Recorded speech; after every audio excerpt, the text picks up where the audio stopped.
So yun, panibagong episode na naman tong araw na to. Meron tayong bisita pupunta dito. Galing pa ng Palawan. Si Gio para sa How to Be po. Tara!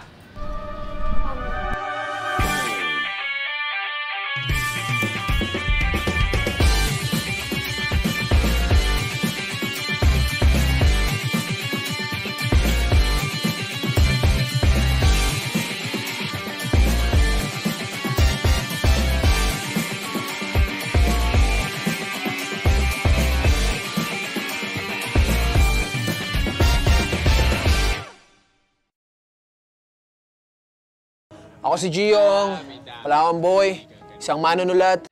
At samahan niyo ako para sa episode na to ng How to Be You po.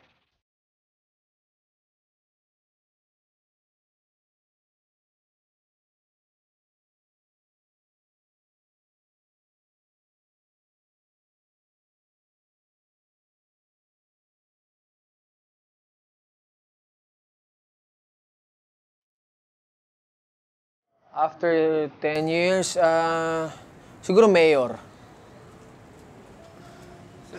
Yes. Siguro yun, sa 10 taon mula ngayon siguro, ganun yung ginagawa ko. Isa yun sa gusto kong mangyari. Isa yun sa gusto kong marating at inuumpisahan ko ngayon. Siyempre, gusto ko kasing mabago yung sitwasyon natin sa Pilipinas. Gusto kong mabago yung lagay ng mga tao, lalo na sa bayan ko, sa Palawan, siyempre. Gusto kong mabago yung lagay, yung sitwasyon ng mga tao ron. Kaya, yeah. Dito ko lang sinabi yun, Kinukuha ko yung mga inspirasyon sa pagsusulat ng kanta sa mga tao sa paligid natin, syempre. Sa labas. Pag nasa labas ako, lagi ako mapagmasid. Lagi kong binabantayan yung galaw ng mga tao. In a good way, Hindi naman yung sisitahin mo. Pero hanggat maaari, observe. Lagi ako nag-oobserba. Nagda-drive, nasa kotse, naglalakad, kahit nasa mall, nasaan. Nag-oobserba ako lagi kung ano talaga nangyayari sa lugar natin. Kung ano yung dapat kong itakil. Ano yung dapat na marinig ng lahat na marami naman nakakakita pero nagbubulag-bulagan sila. Diba? Dahil takot silang ibunyag yung katotohanan, takot silang malaman yung katotohanan, masakit para sa kanila yun. So yun yung pinasok kong landas. Kung saan maraming takot gawin yun, doon ako pumasok. Kasi para sa akin, saglit lang tayo mabubuhay sa mundo So kung ano man yung dapat na marinig ng tao, ano man yung dapat na mga nakakubling katotohanan na matagal nang nakakubli dyan, dapat na natin tanggalan ng tabon yan at nang malaman na ng lahat kung ano yung tama sa mali. Hindi ko naman sinasabing tama lahat ng ginagawa kong kanta or tama yung ginagawa ko, pero hanggat maaari, ginagawa kong aware yung mga tao sa nangyayari sa lipunan ngayon.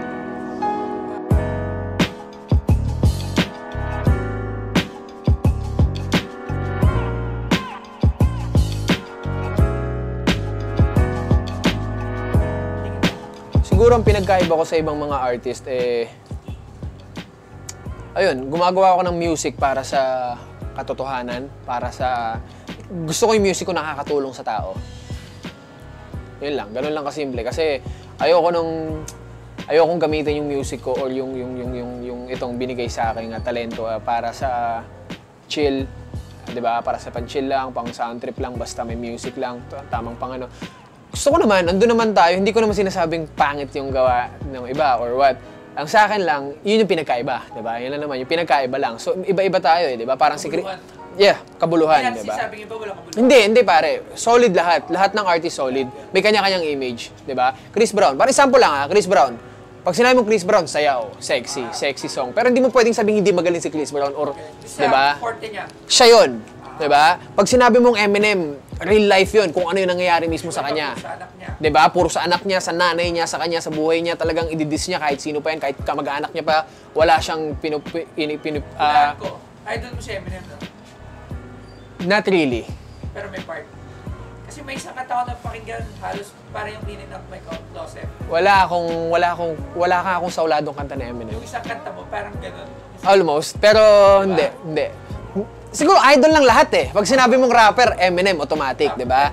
Pero hindi ako naging like talagang siya yung sinusundan ko. Hindi mo yung pat na Hindi pong Eminem yung pinapakinggan ko kaya ako si Gio ngayon, hindi eh. Hindi yun ang naging path ko eh. Hindi naman siya, wala lang. Hindi ko alam ba't hindi ko siya nasundan sa part na yun. Pero itong mga craft ko, sarili ko to eh. Kumbaga sarili ko talaga yung pagiging ako to, kung ano yung lumalabas sa akin, binibigay ko lang ng todo. So pero yung talagang sinusundan mismo na ano, hindi si Eminem eh. Parang ganun. So doon na rin tayo. Top 5 local artists. Dito sa Pilipinas, syempre unang-una Looney, Glock 9. Ano to? From 5 to 1? Hindi, kahit in any order. Okay. Looney, Glock 9. Hirap ah. Pero di ba wala talaga yung Looney? Syempre. Lahat yan. Looney. Syempre, Ron Henley. Yeah. At, sino pa ba? Hindi kasi ako masyado nakikinig ng local eh. Pag nakikinig ka kasi ng local, minsan na-adapt mo eh. Nakuha mo? Diba? Tapos mangyayari, sasabihin, para kasi ganito, para kasi ganyan. Diba? Kaya iniiwasan ko eh, alam mo yun? Pero pinapakinggan ko pa may mga bagong labas. Pero hindi ako yung talagang nagsistick sa kanila. Pero sa Looney kasi, alam mo naman, nakaugat na yan dito sa atin, diba? Looney, Glock 9, Ron Henley,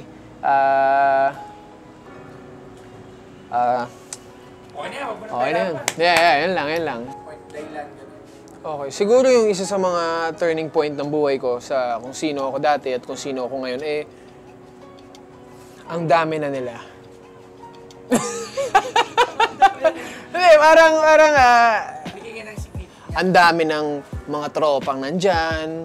Alam mo yun, na dati wala lahat. So, siguro yun yung isa sa dumating ulit sa buhay ko. At saka, syempre, yung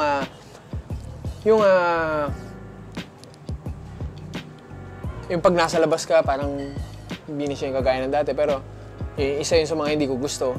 Kasi medyo hindi ka na makagalaw ng normal. Hindi ka na...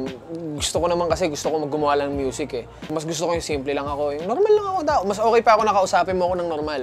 Diba? Na parang, oy tol, Gio, ganyan, ganda naman. Usap tayo guys, diba? So, mas okay ako ng tao sa tao yung dating. Alam mo yun? Kaso kakibat talaga ng pagsisikat mo yung fame. Kaso, kasama talaga yun. So, yun lang. Hindi ko naman sinasabing ayaw ko talaga, pero parang andyan talaga siya. So, yun siguro yung isa sa mga turning point nga, gaya nga ng tanong mo, kasama nun. Pero, given yun, nandun yun. So, kailangan kong i-embrace yun. Yung biggest break mo? Wala naman akong biggest break eh. Biggest break ko, wala akong biggest break eh. Kasi, para sa akin, ginagawa ko to ng tuloy-tuloy. So, wala akong, hindi ko alam. Siguro ibang tao yung makakapagsabi nun. Pero galing sa akin, wala akong biggest break. Siguro sa kanta, biggest break ko, itong Peking Kaibigan. Pero yung sinasabing biggest break sa mismo. Pakiramdam ko, kasi nag-number 1 siya sa YouTube eh, trending eh. Nang ilang araw eh, di ba? Si Parokiana, okay naman, pero nung naglabas ako ng music video ng Peking Kaibigan, nag-number 1 siya ng ilang araw, so parang mas biggest siya. Yeah. Ayun. So, hindi ko natitimbang yung mga kanta eh. Hindi ko natitimbang yung kung sino ba yung mas ganito. Kasi sa akin, lagi yung goal, hihigitan ko lang yung mga huling gawa ko. Nung mas maganda pa. Hanggat kaya. Elementarya. Palamang ako madalas nang makantsawan pagkat isa ako sa mga walang-wala sa paaralan, pumapasok ng walang kain, may bitbit pang mga pasanin habang suot na uniforme kong 2 araw ng labahin, 8 taon. Palang ang edad, iba na taglay kong abilidad, mga kaklase, patungong klase, anong paraan na tinidad? Habang ako ayun naglalakad, sinusuong kahit anong kalabidad, sa sambitan lagi kong dasal kay God. Ako din po, sa namidad. Panginoon, bakit ganon? Mula noon hanggang ngayon, kahit magsikap, bakit sa hirap pa rin ako? Laging baon, yan ang aking laging tanong, kanya lumaban, di nagpatalo, inspirado, di lang ganado, pagkat nalaman kung galing ka doon. Marami akong naranasang pinaka-lowest point. Pero siguro magbabanggit ako ng isa. Kasi ako, nag-umpisa ako sa pamilya na hindi sirang pamilya, broken family, di ba? So, napatay yung airpods ko nang nasanggol pa lang ako, hindi ko mala nakakita, di ba? Binarel ng kapatid ng airmat ko. So, medyo worse siya, di ba? And hindi ko siya naabutan, and then lumalaki ako ng mag-isa, yung airmat ko nag-abroad, and then ang naiiwan lang sa amin kuya ko na panganay, and then so nung taon na walang-wala na, as in nagkakakapaan na ng asin at asukal na lang ang ulam, minsan wala ng bigas. Sabi ko wala na akong lupuang dito sa lugar na to, kailangan kong lumayo, hindi na kaya ng kuya ko or something, di ba? So umalis ako sa amin, lumayo ako, punta ako ng Maynila. Kasi balita ko, maraming pwedeng pagkakitaan dito. Diba? Sa edad na 14, 15, nasa ganong edad. Dating ko dito, doon ako nag-start na sabi ko, kailangan ko magsumikap, kailangan ko mangarap, kailangan ko ng bagong landas, kailangan ko ng bagong pag-iisip, kailangan ko ng bagong mindset. So simula nun, binago ko lahat. Binago ko lahat ng galaw ko, pag-iisip ko, lahat ng direksyon ko may plano, lahat ng galaw ko aral. So yun yung pinaka-lowest point ko na at the same time wala ka, nasaktan ka pa. So para sa akin, hindi naman pinaka-lowest point, pero isa yun sa lowest point ko na sa tingin ko dapat kong iba to ngayon. So yeah, that's it.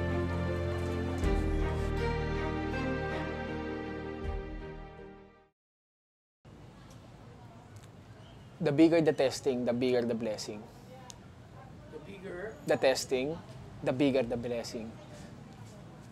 So, sa lahat ng mga ginagawa ko, the more ako pinapahirapan, the more na alam kong mas mangyayari.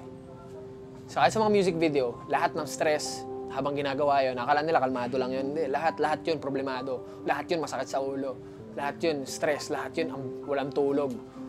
Pero, hanggat pinapahirapan ako ng pinapahirapan sa lahat ng project ko, lalong mas maganda yung nangyayari. Parokyana, sobrang hirap nun. Example. Sobrang hirap ng parokyana. Ang ganda nung kinahitantnan. Lalo na tong peking kaibigan. Mas mahirap siya sa parokyana. 3 araw i-shoot niya eh. Buo lahat yun. Diba? Ilang araw. Hindi lang 3, hindi lang 3. Buong araw lahat ng shoot. Sobrang hirap ng planning, storyboarding, lahat, editing.